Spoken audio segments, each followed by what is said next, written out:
It's a pleasure to be here. We've heard good things about Tranmere Rovers in the community. One of our volunteers at Iron Supporting Food Banks is the National Director of Feeding Britain, who spent a lot of time in Birkenhead. He worked for Frank Field back in the day in Parliament, and so he's well aware of the activity that's been going on. And we felt that there's a bit of a synergy anyway between our two clubs. There's the Aaron Creswell connection, and there's also investment with some of the ex-players in the Wirral Waters project. And I see today, thirdly, that you've got the Claret and Blue as your away strip for next season, so there is that involvement. The other thing is I'm based in the northwest, and I've got good links with the guys from Fan Supporting Food Banks over at Liverpool and Everton. They introduced me to the fan football food bank activity 3 years ago, 2.5 years ago, and I went to see them at a game at Anfield. I could see that many fans, even ex-managers, were turning up with bags of food, and they now collect about a ton of food before every game at Goodison and Anfield. And I looked at that and I thought, wow, it's a light bulb moment for me. I thought, we've got 60,000 fans coming to the London Stadium every fortnight. If they all could contribute something. So I approached the club and said, look, the club knew me anyway through the Supporters Association. I said, this is what I'd like to do.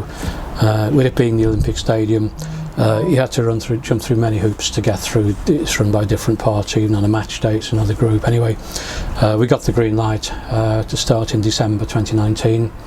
Club supported us. They made donations, the police came along, made big donations, and the fans started to get to know us. The club put us on the website. And then we carried on until lockdown, of course, when the last few games of the season were stopped for fans. And I approached the chairman at the time and said, look, we've lost our income now here from the fans to support local food banks. And he basically said, right, I'll cover you for the last 5 games of the season that you can't collect at. And he gave us money the next day. And ever since then, he's kept in touch and he makes regular donations to us.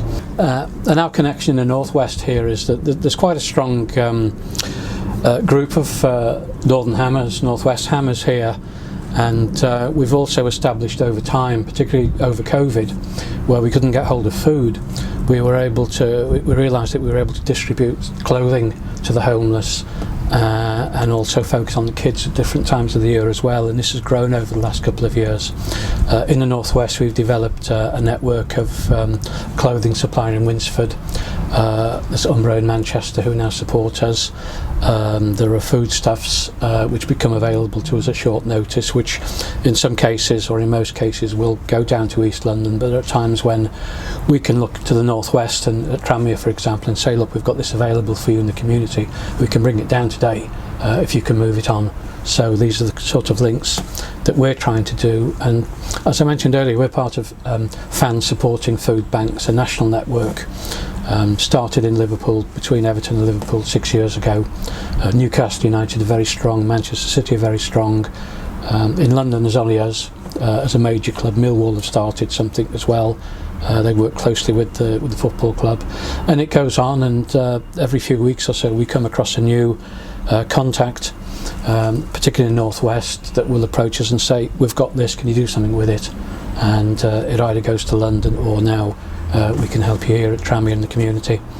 And so that's where we are today, and I hope that it's the third delivery that we've made of clothing to Tranmere in the community in the last few weeks, and I hope we can continue. And it just shows what the football fan can do in the community. It's not just about going to the games, it's finding another 5-10 minutes or an hour to do something extra, and collectively as a group of football fans, now particularly with the economy and climate as it is, post-COVID as well, a lot of people are struggling, and football fans are coming together, and we can help to make a bit of positive difference to all our local communities. Anyone who's local to the area knows the social, economic challenges that a lot of people in this area face. So where fans can relate and come together, like someone from West Ham, it shows the power of football first of all, and what John's delivered is going to go a long way to help people who haven't got the the income, the disposable income, to go out and maybe get clothes every couple of weeks or every couple of months. So when someone gets in touch and says they've got stuff to distribute to us, then that's a massive help to our local economy, our local community, sorry. And it'll go a long way to helping, you know, clothe families, because poverty is a lot more than not being able to put food on the table. It is not being able to get new clothes. We all know the challenges with energy bills and that sort of stuff. So families have got to prioritise and really cut down on, you know, disposable income. So something like this is huge for our local communities. I think what John does here is a classic example of the power of football. But it's great because it's not just, you know, Tranmere looking after Tranmere's community.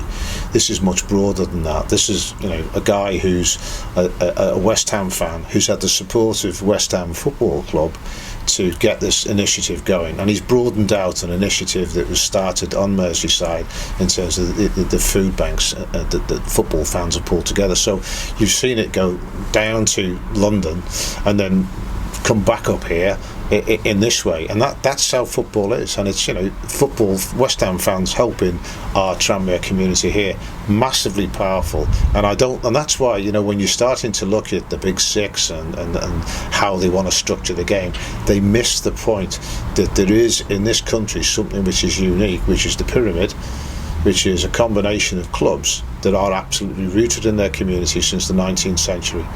And they started out of sort of social organisations like the local working men's club and churches, and it's still there, it's still present despite all the glamour of the Premier League, etc. And we're seeing here a Premier League club that's actually helping the community of a League Two club.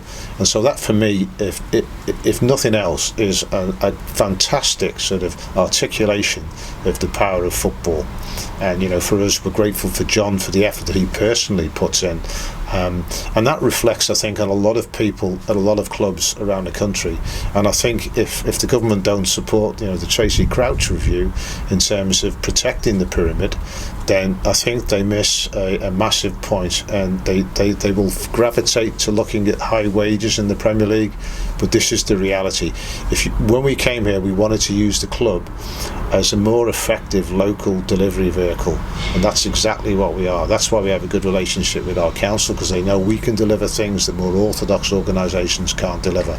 And this is a classic example, you know, where John has come up from the south and has come back to us and delivers good quality clothing, good quality foods, and spends the time collecting that.